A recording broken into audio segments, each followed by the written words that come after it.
Alors, ces dernières semaines,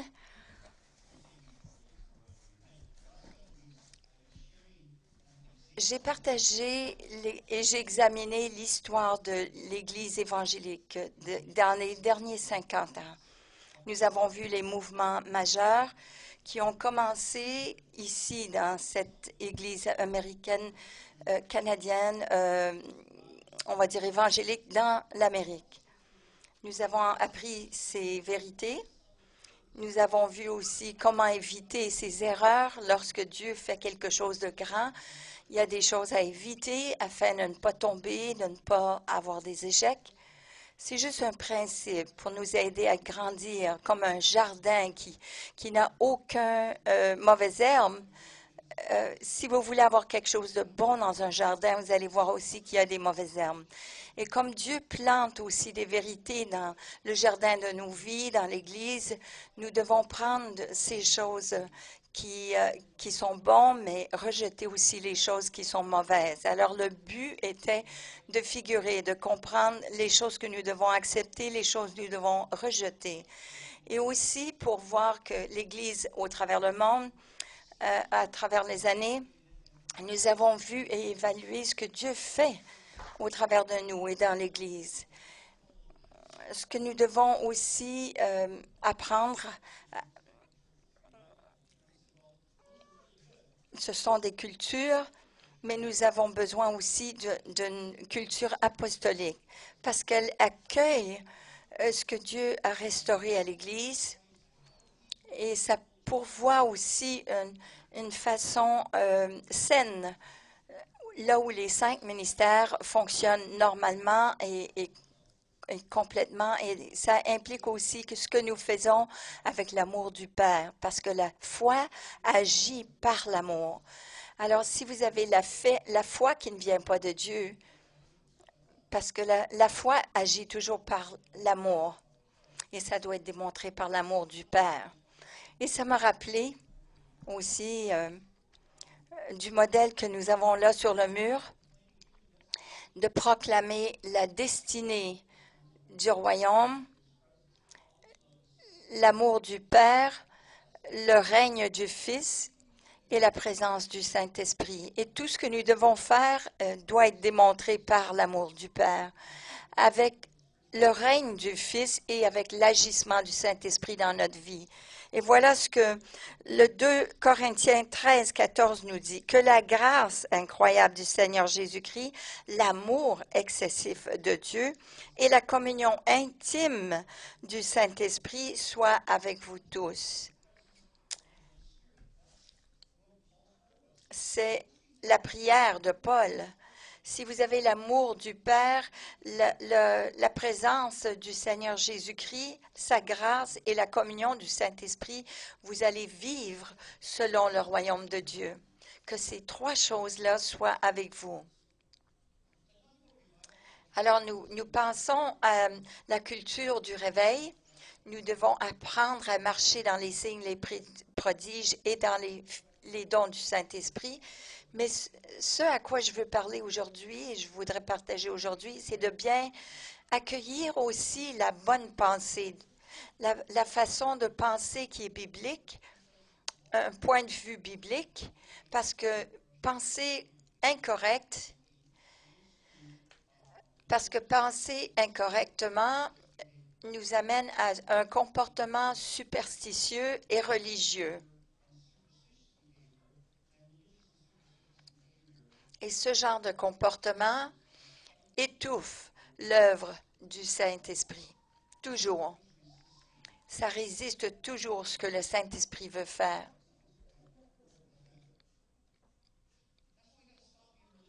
Alors, c'est pour cela qu'on doit arrêter. On doit arrêter d'être superstitieux. On doit arrêter d'être religieux. Je suis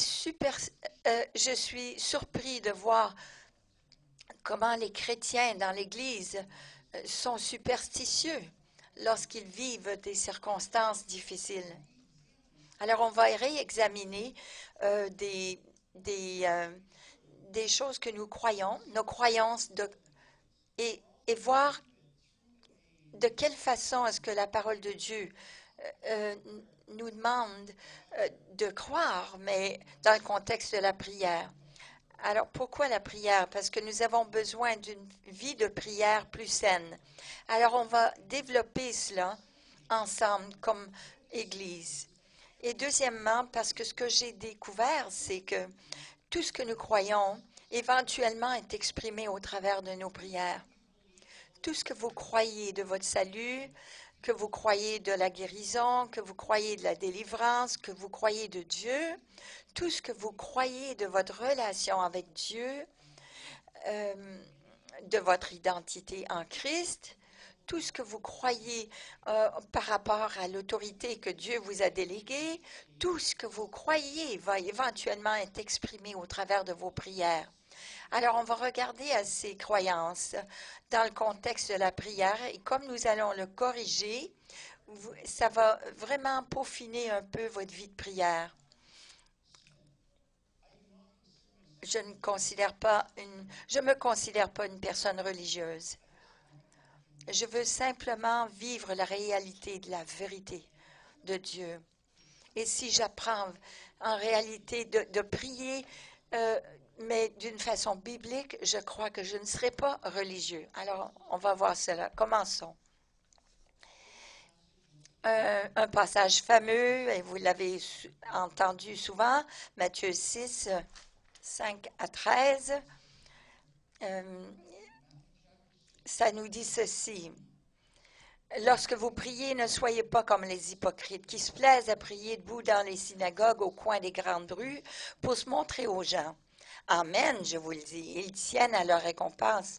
Mais toi, quand tu pries, entre dans la pièce la plus retirée, ferme la porte, prie ton Père qui est dans le secret, et ton Père qui voit dans le secret te rendra.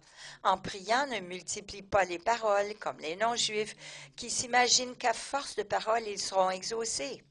Vous vous rappelez, avant qu'on soit sauvé, qu'on disait toujours les vaines répétitions.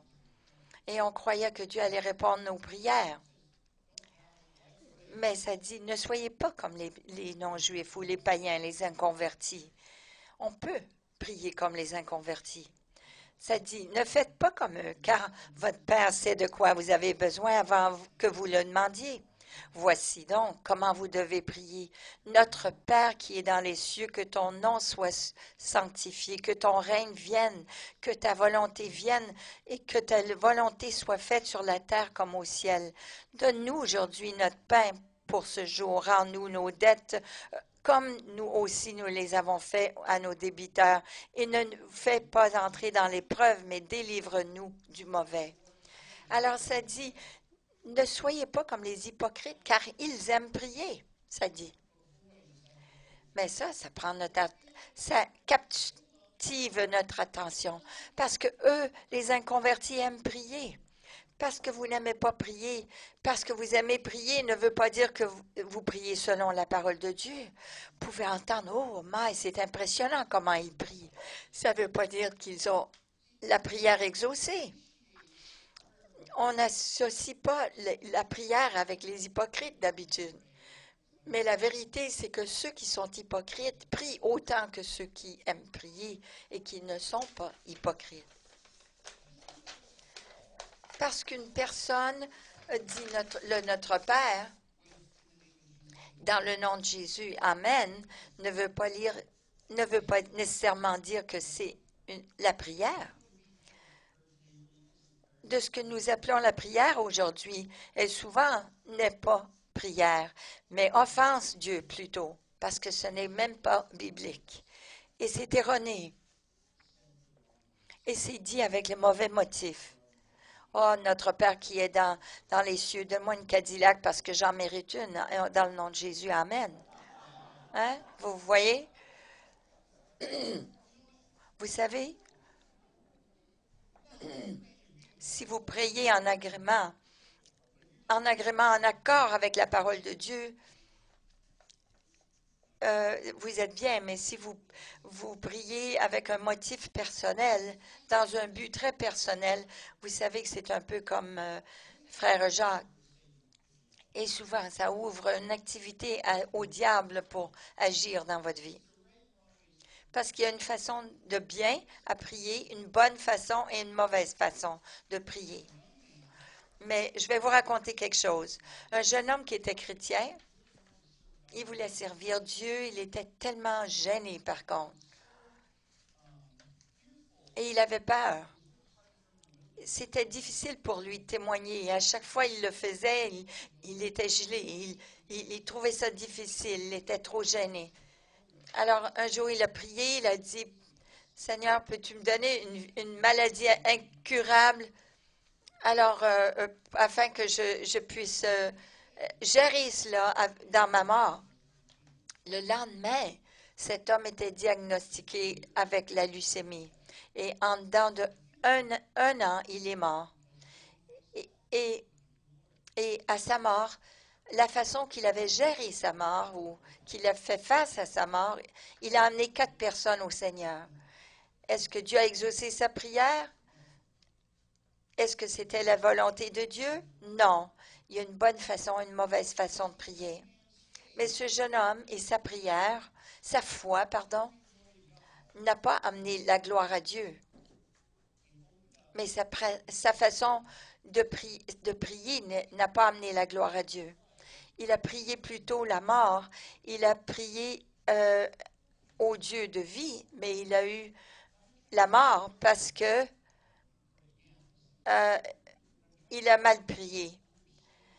Et je ne veux pas vous détourner de la prière, je ne veux pas vous démotiver, mais il y a une façon biblique à prier. Vous savez, lorsque Jésus a prié à ses disciples, il leur a dit ce que la prière n'était pas. Alors, la première façon, il dit au début de ce passage de Matthieu 6, il a dit de quelle façon il ne fallait pas prier. Et par la suite, il leur a montré comment prier. Il devait corriger la mauvaise conception de la prière et les concepts religieux. Il devait démanteler avant de leur exposer la vérité sur la prière. Pour bien des gens aujourd'hui, la prière est devenue une expérience religieuse. Les gens utilisent la prière pour assouvir leur conscience qui est coupable, pour ne pas avoir la colère de Dieu. Ils essaient de manipuler, ils se servent de la prière pour manipuler Dieu et pour avoir ce qu'ils veulent, ou pour dire à Dieu comment les gens sont mauvais. Oh Seigneur, tu sais, je prie pour Bob, tu sais comment il m'a fait du mal et tu sais comment est-ce qu'il mérite d'être puni, Dieu, parce qu'il a fait cela. J'ai entendu des prières de cette façon dans les derniers mois. Et 2013, nous sommes rendus à la place où on devrait savoir mieux que ça. Parfois, on utilise même la prière pour punir nos ennemis, pour essayer même d'embobiner les gens, leur faire croire qu'on est spirituel. Ô Dieu, notre Père, et on change notre voix et on utilise la Bible Louis II et on utilise des termes qu'on ne sait même pas ce qu'ils veulent dire, mais on les a entendus. Que tu puisses me récompenser, Seigneur, me rémunérer. Oh, on a besoin de l'aide de Dieu, vraiment. Mais les gens utilisent la prière pour faire du commérage, pour dire au Seigneur, tu sais que Sue, elle a fait ceci, et elle a, tu sais, entreprends pour elle parce que plein de choses est arrivé. Mais c'est pas la bonne façon de prier, avec des mauvais motifs, cela. Et souvent, l'attitude de notre cœur.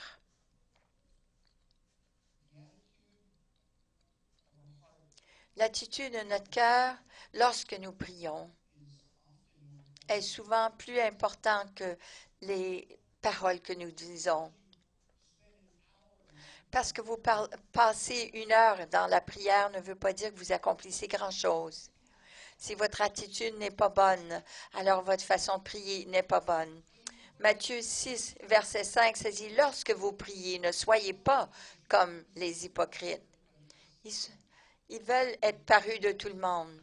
Est-ce qu'ils prient? Oui, mais ils prient avec le mauvais motif et c'est pour être vus de tout le monde. Et Dieu dit, c'est la seule récompense qu'ils auront, c'est d'être vus de tout le monde.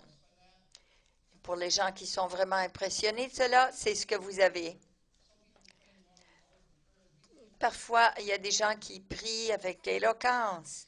Les gens vont penser qu'ils sont matures, qu'ils sont spirituels et ils aimeraient prier de cette façon. Mais votre admiration de ces gens va être la seule récompense possiblement qu'ils vont avoir parce qu'ils ont probablement prié de la mauvaise façon. Ils ne vont rien avoir de Dieu. On peut exercer des dons spirituels, faire des grands sacrifices pour Dieu et même pas impressionner Dieu, vous savez? Parce que si on n'a rien, des motifs bibliques qui sont bien fondés, ça fait rien de quelle façon on prie et qu'est-ce qu'on dit, parce que notre attitude fait une grande différence dans le royaume de Dieu.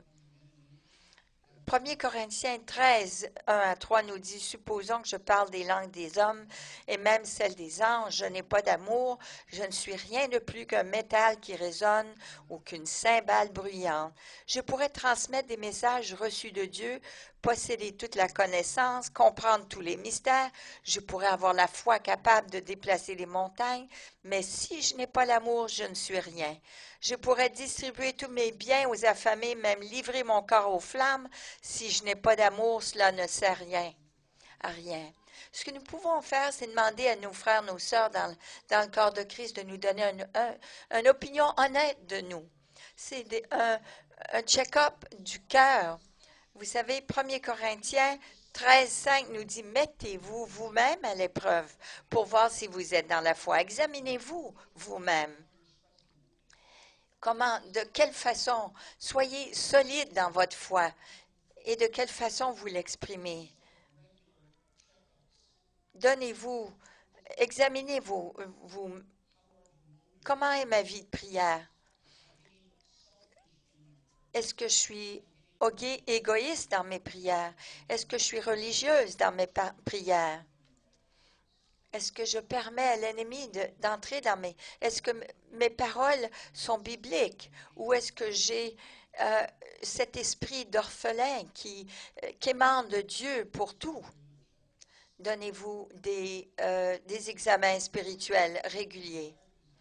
Et si vous n'avez pas les résultats que vous désirez et que vous savez que ce n'est pas biblique, ça n'en vaut la peine de vérifier vos motifs. Êtes-vous motivé par l'amour? Et si vous ne voyez pas consistamment, avec consistance, des réponses à vos prières, vous avez besoin, et j'ai besoin, de vraiment faire une évaluation honnête de vous-même, de la façon que vous priez. Parfois, vous priez, mais vos motifs ne sont pas bons. Et ça va interférer avec ce que Dieu veut faire dans votre vie. Il est possible que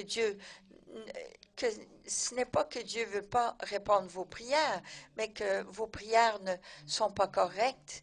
Et vous ne priez pas selon la parole de Dieu, selon la volonté de Dieu, alors il ne peut pas exaucer vos prières. Jacques 4,3 nous dit, si vous demandez, vous ne recevez pas parce que vos intentions sont mauvaises. Même si Dieu veut vous le donner, vos motifs ne sont pas bons, vos intentions sont mauvaises. Parce que la bénédiction dans une personne, dans les mains d'une personne qui est égoïste, c'est dangereux. N'importe quoi qui est dans les mains d'une personne égoïste peut devenir dangereux. Est-ce que nous avons vu, n'est-ce pas, dans l'Église, dans les 30 dernières années? Alors, si on veut bien comprendre comment Dieu agit et de quelle façon est-ce que nous allons commencer? Quel point de départ allons-nous avoir? Nous n'avons pas besoin de prier pour inciter Dieu à faire quelque chose. Nous devons comprendre, premièrement, que nous n'avons pas besoin de prier afin que Dieu agisse. Mais nous devons comprendre que Dieu a déjà agi. Dieu a déjà fait quelque chose. La plupart des chrétiens, ils voient ça, la prière, comme étant une opportunité pour voir Dieu agir. On veut voir Dieu agir, mais on ne croit pas qu'il a déjà fait. Il a déjà agi. Alors la prière devient quelque chose que vous faites afin de euh, pousser Dieu à faire quelque chose. La plupart des gens, ils pensent, ils croient qu'ils doivent faire quelque chose afin que Dieu fasse quelque chose. Et ça, c'est une façon distorsionnée de comprendre la prière. La vérité, c'est que Dieu a déjà tout fait qu'il a besoin de faire. Il l'a fait au travers de la mort et la résurrection de Jésus-Christ. C'est pour ça qu'on a chanté ce chant ce matin, que j'étais excitée de l'entendre, parce que le tombeau est vide et la mort a été vaincue. Ce n'est pas simplement une pensée pour la part, mais c'est englobé dans notre vie, avec Dieu, notre expérience chrétienne est englobée complètement dans ces vérités. C'est la mort, la, et l'ensevelissement et la résurrection de Jésus-Christ. Et à cause de cela, il a délivré le monde. Il n'a pas besoin de faire autre chose pour causer la guérison, le salut et la délivrance. De la perspective de Dieu, et reste avec moi là, parce qu'il y en a où il y a des gens qui disent où c'est qu'il s'en va avec ça. Mais de la perspective de Dieu, les péchés du monde entier ont déjà été pardonnés. De la perspective de Dieu, tout ce que Jésus a fait par sa mort et résurrection a déjà couvert tous les péchés du passé, présent et futur. Parce qu'en effet, dans 1 Pierre 3, 18, ça nous dit, en effet, le Christ lui-même a souffert une fois pour toutes, même ceux qui n'ont jamais donné leur vie à Christ, pour les péchés des humains. Innocent, il est mort pour des coupables, afin de vous amener à Dieu. 1 Jean 2, 2 nous dit, car Jésus-Christ s'est offert en sacrifice pour le pardon de nos péchés, et non seulement des nôtres, mais aussi de ceux du monde entier. Pour le monde entier, il a relâché la guérison, le salut, la délivrance pour le monde entier. 1 Pierre 2, 24 nous dit, dans son propre corps, il a porté nos péchés sur la croix, afin que nous mourions au péché et que nous vivions d'une vie juste, car c'est par ces blessures que vous avez été guéris. Jésus a déjà pardonné les péchés du monde entier.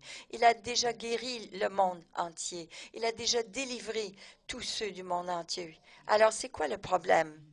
Le problème, c'est que ça ne veut pas dire que le monde entier a reçu immédiatement sa guérison, sa délivrance, parce qu'ils doivent croire par la foi ce que Jésus a déjà payé le prix pour.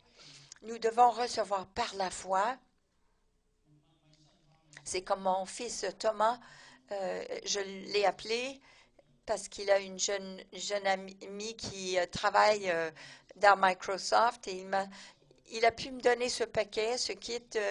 Il m'a dit, inquiète-toi pas, papa, je vais l'avoir gratuitement. C'est mon cadeau pour toi.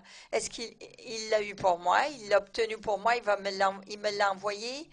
Il m'a envoyé ce lien et j'ai cliqué sur ce lien et j'avais Microsoft 2014 gratuitement. Mais je devais le recevoir en pesant, en cliquant sur ce bouton pour recevoir ce cadeau. Alors nous avons besoin de recevoir par la foi les choses que Dieu a pour nous afin qu'ils deviennent réalité dans nos vies.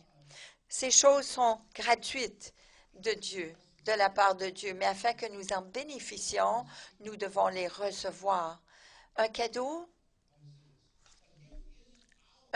n'est pas à nous, à moins que nous le recevons. Je peux vous... J'ai pas grand-chose dans mes poches parce que je suis sortie avec ma fille ce matin pour déjeuner. J'ai 95 sous dans mes mains, mais j'ai 95 sous pour toi, Mike. C'est à toi. Je te le donne, c'est gratuit. Je te les donne, c'est 95 sous. Voilà. Il est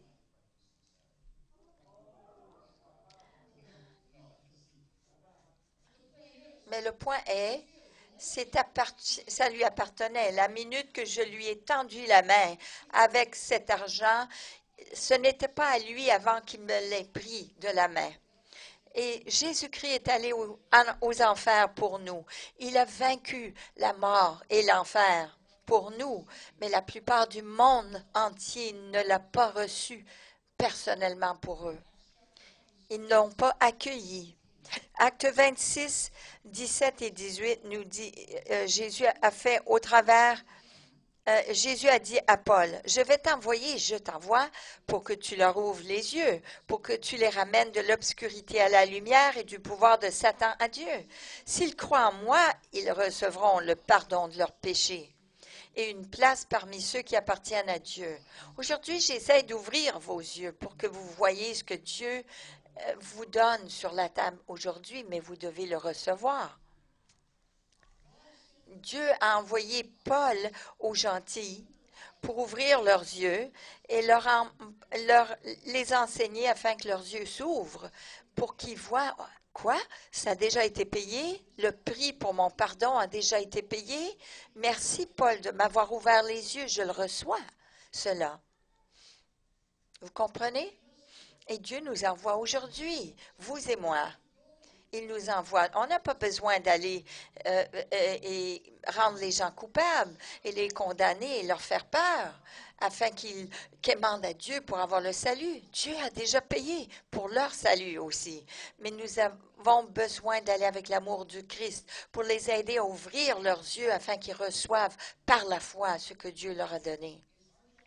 C'est notre travail en tant que chrétiens. C'est notre mandat de les aider à recevoir, de voir, de percevoir, de revoir et de recevoir ce que Dieu a pour eux. Vous savez que ce n'est pas biblique de dire Jésus, sauve-moi. Cela implique qu'il ne l'a pas fait. Avant que nous ayons fait cette requête.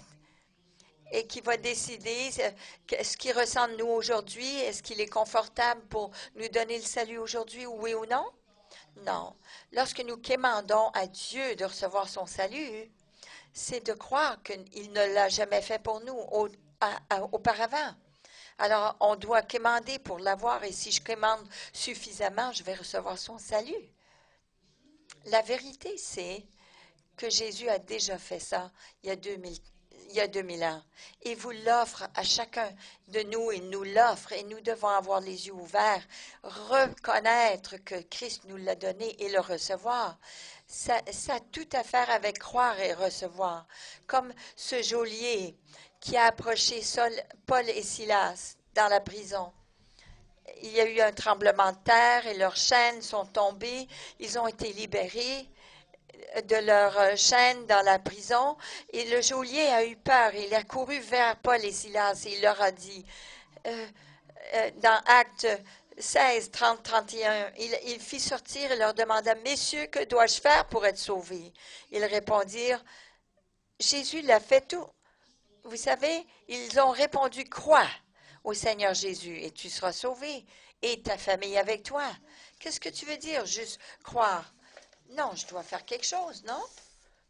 Non, tu n'as rien à faire parce que Jésus l'a déjà fait. Tout ce que tu as à faire, c'est de croire. Croire que Jésus a payé pleinement pour tes péchés sur la croix, qu'il a réglé la dette. Et maintenant, tout ce que tu as à faire, c'est de croire et de recevoir. Alors, de quelle façon faisons-nous ceci?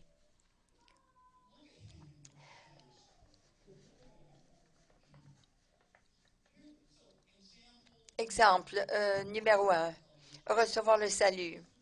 On n'a pas besoin de prier, « Oh Seigneur Jésus, sauve-moi, sauve-moi, s'il te plaît, sauve-moi. » J'ai déjà entendu ça. Parce que Jésus a déjà tout fait qu'il doit faire. Il a déjà racheté. Il nous a racheté. Il a déjà payé le prix pour notre salut. Alors, lorsque nous quémandons de cette façon, est-ce qu'on remet Jésus sur la croix? Voulez-vous qu'il refasse cela? C'est ce que nous faisons lorsque nous disons « Jésus, sauve-moi ».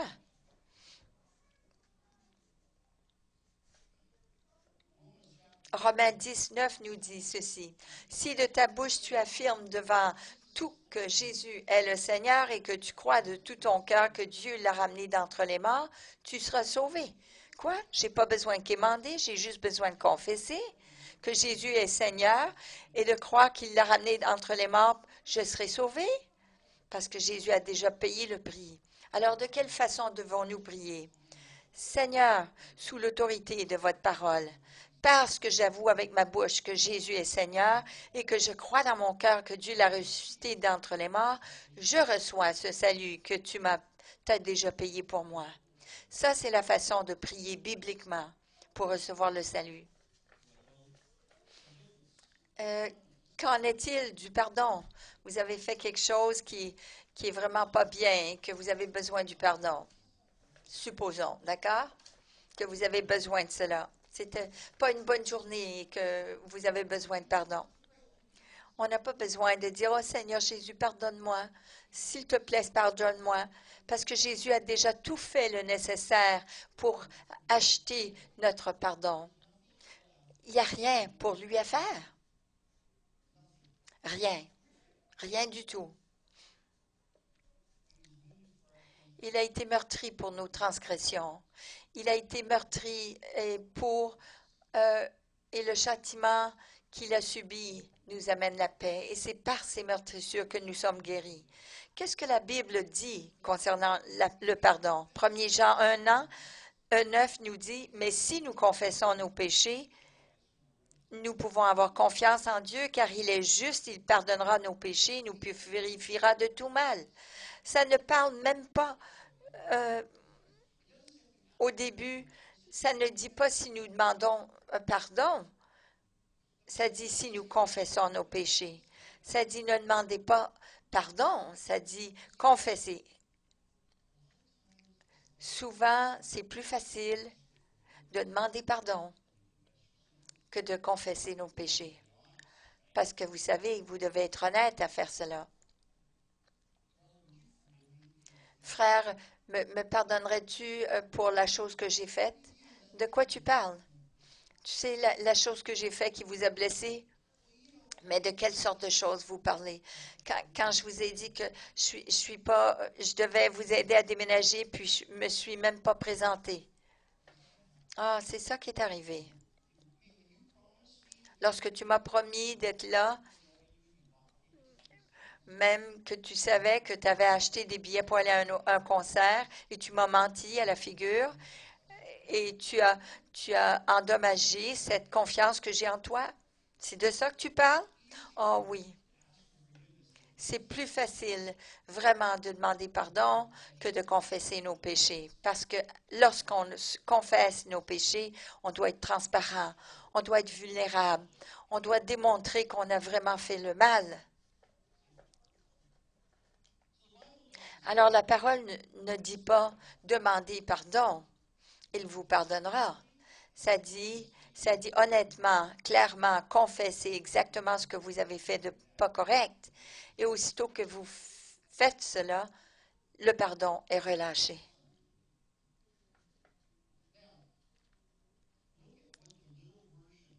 Regardez ce que la version dit, la version littérale dit, si nous confessons nos péchés, nous pouvons avoir confiance en Dieu, car il est juste. Il pardonnera nos péchés et nous purifiera de tout mal. Alors, ce que la Bible dit littéralement, c'est que nous reconnaissons nos péchés dans le temps présent, il est fiable et juste et qu'il aurait dû, dans le passé, nous pardonner les péchés, aurait dû nous passer, dans le passé, purifier de toute iniquité. Il a déjà payé le prix de notre pardon. Et si nous confessons maintenant, nous pouvons avoir confiance en lui, qu'il est fidèle et juste, qu'il nous a déjà pardonné il y a 2000 ans. Ça a été payé lorsque Jésus est mort sur la croix. Alors, de quelle façon devons-nous prier? Seigneur, sur l'autorité de ta parole et de ta fidélité, puisque j'ai avoué mes péchés, je reçois donc ton pardon et la purification que tu as achetée pour moi. Ça, c'est une façon biblique de prier. Pas Seigneur Jésus, s'il te plaît, guéris-moi. Seigneur Jésus, sauve-moi. Seigneur Jésus, pardonne-moi. Non, mais Seigneur, je reçois ton pardon. Ce que tu as déjà fait pour moi il y a 2000 ans. Merci beaucoup. Et le troisième exemple, recevoir la guérison. On n'a pas besoin de prier, Seigneur Jésus, s'il te plaît, guéris-moi. Et c'est ce que j'entends le plus souvent. Là, partout où c'est que je vais, je demande, Seigneur Jésus, s'il te plaît, guéris-moi. Entends-moi ma prière, guéris-moi. Et la personne qui prie pour eux, Seigneur Jésus, prie, guéris-les, guéris-les. Mais vous voulez vraiment qu'il aille à la croix, encore une fois, pour souffrir à votre place? Parce que c'est ce que vous lui demandez. Lorsque vous dites, Seigneur, guéris-moi, vous ne croyez pas qu'il est allé à la croix, qu'il a payé le prix déjà pour vous et que par ses meurtrissures, vous êtes guéris. 1 Pierre 2, 24 nous dit, dans son propre corps, il a porté nos péchés sur la croix, afin que nous mourions au péché et que nous vivions une vie juste. C'est par ces blessures que vous avez été guéris. La guérison a déjà été faite. Elle a déjà été accomplie. Le problème, c'est que vous n'avez pas reçu. Vous n'avez pas reçu ce cadeau d'amour encore. Ça a à faire avec les cadeaux de Dieu pour nous. Il y en a tellement que Dieu a fait pour nous. Une des plus grandes tragédies aujourd'hui sur la face de la terre, c'est combien de choses que nous n'avons pas reçues de Dieu parce que nous ne savions pas que nous les avions déjà. Et le nombre de fois que nous avons prié pour ces choses versus nous les avons déjà reçues. Je peux rester ici, je peux dire, j'ai vraiment besoin d'un verre d'eau. J'ai vraiment besoin d'un verre d'eau. Si seulement je pourrais avoir un verre d'eau, maintenant, là. Est-ce qu'il y a quelqu'un qui va me chercher un verre d'eau? Non. Pourquoi est-ce que tu demandes pour de l'eau quand tu as déjà un verre d'eau dans les mains? Pourquoi est-ce que tu demandes la guérison quand tu l'as déjà dans tes mains? Le pardon, le salut, la guérison, la délivrance, vous n'avez pas besoin de le demander. Vous avez simplement besoin de le recevoir.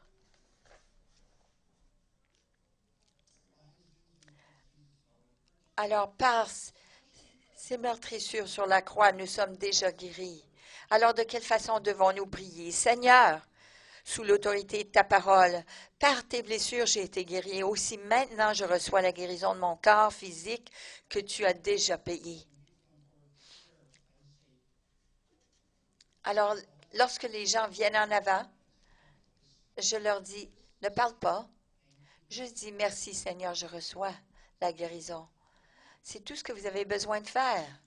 Parce que c'est la plus grande expression de foi que vous avez, c'est lorsque vous dites merci Seigneur. Je sais Seigneur, je le reçois. Je ne le vois pas manifeste dans mon corps présentement, mais je te remercie d'avance. Parce que ça, c'est la foi. Lorsque mon fils m'a dit, Papa, je te le donne gratuitement, je ne l'avais pas vu, je n'avais pas eu le lien encore sur l'Internet, je ne l'avais pas téléchargé encore, mais parce qu'il me l'a dit, je l'ai cru et je lui ai remercié. Remercier.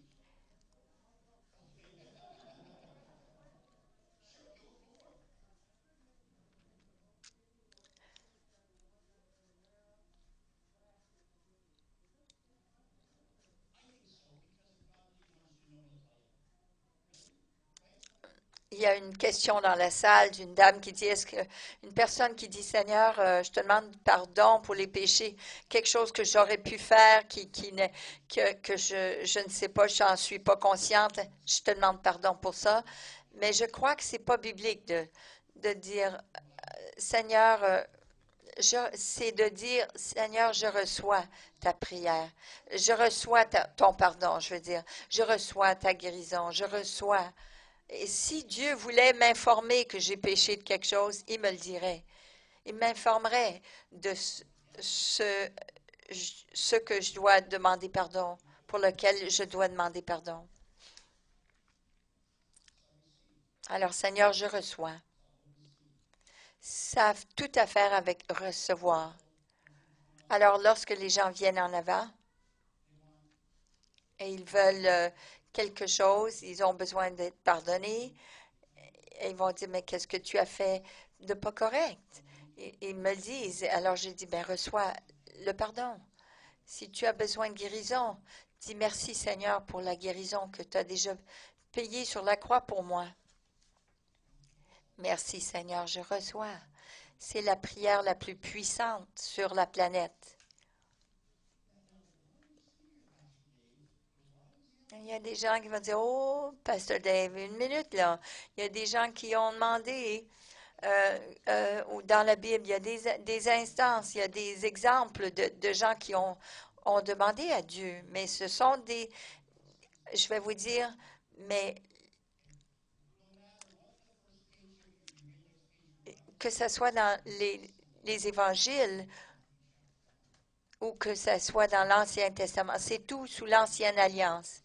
Le Nouveau Testament a commencé à la fin des évangiles, lorsque Jésus est ressuscité de la mort.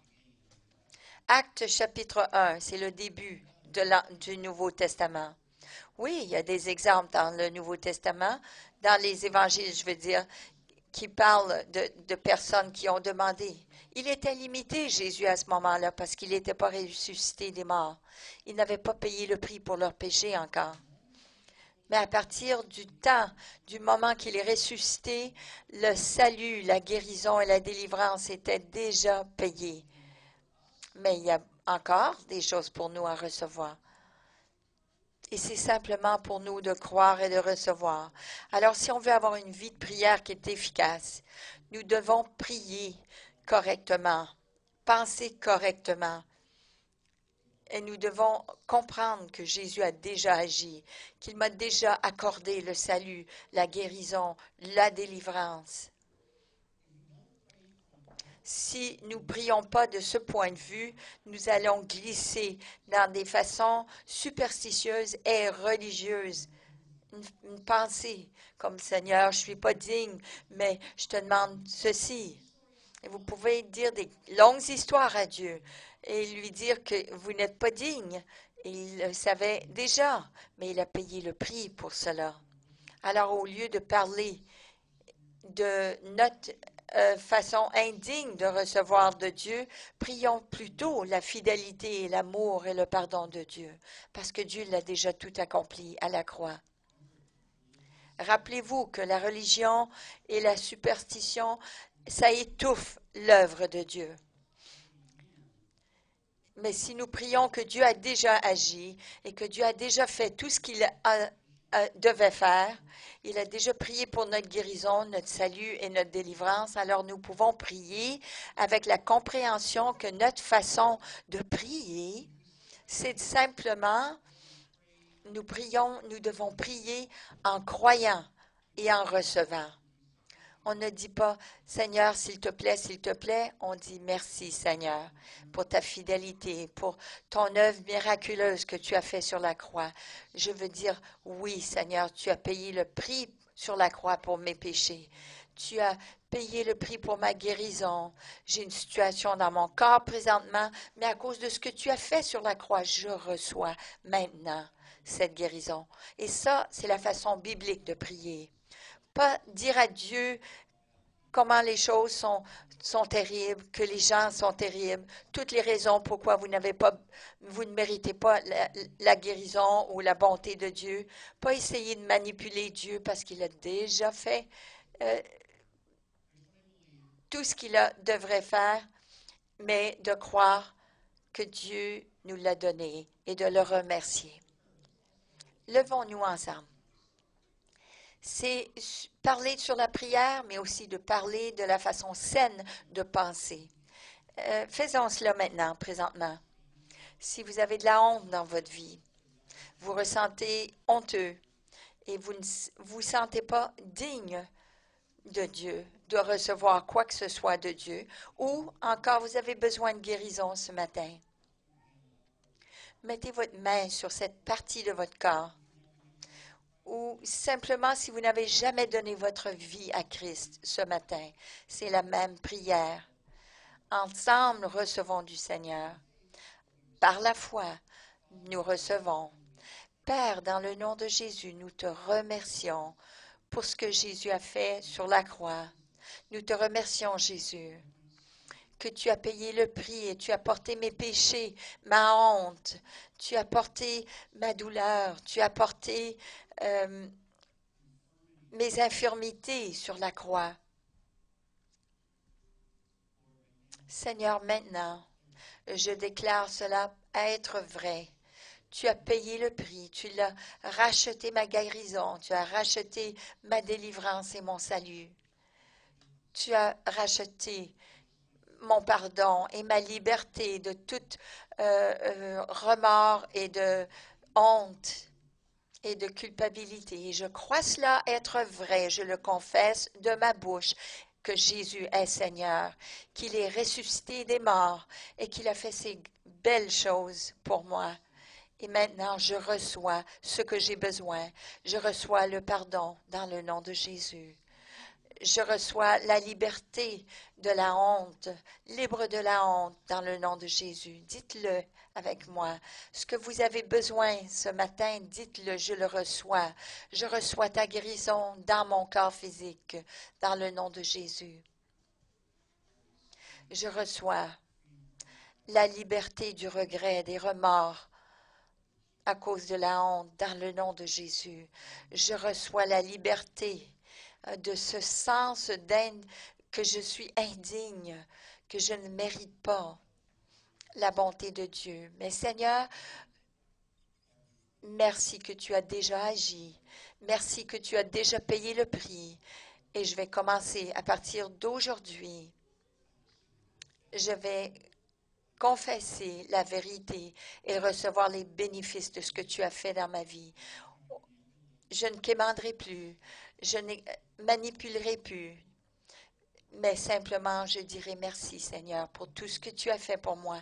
J'ai un besoin, oui, mais je reçois la réponse dans ma vie présentement, dans le nom de Jésus. Merci, Père. Merci. Sur la croix, Jésus, tu as dit, tout est accompli. Aide-moi à le comprendre et de simplement croire et de recevoir tout ce que tu as pour moi. Parce qu'il y a tellement plus. Merci, merci, merci dans le nom de Jésus. Amen.